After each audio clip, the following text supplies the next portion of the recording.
后来继续这件是台北内湖弄车的翻版，这嘛是15岁少年呢，嘛是无驾照偷驶着爸爸的车。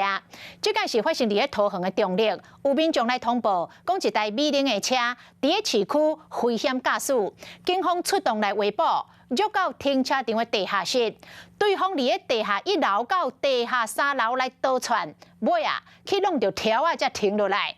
警察甲驾驶救落车，竟然是一个只15岁少年囡仔。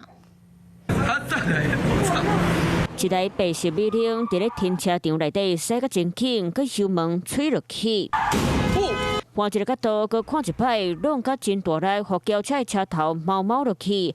警察冲过来包围，拍开车门，驾驶座的安全加开影已经变开，甲驾驶救落车调查身份，才发现佫是一位敢若15岁少年仔。绕了大概就B1到B3一直绕这样，对，大概绕了多久？绕10几分钟吧。10几分钟，就是跑给警察追就对了。对。因为米冷伫咧停车场泊车，走互警察局，引起民众注意，大家才摕手机甲过程翕落来。那警察会留意，是因为有民众通报车辆驶伫市区技术真歹，警察要来抓，入到停车场来。点刹车痕。对啊。电回到现场，涂骹骨、大洞流落来粉车。顶礼拜台北内湖，才因为有少年仔无驾照驶车，害死3条男兄。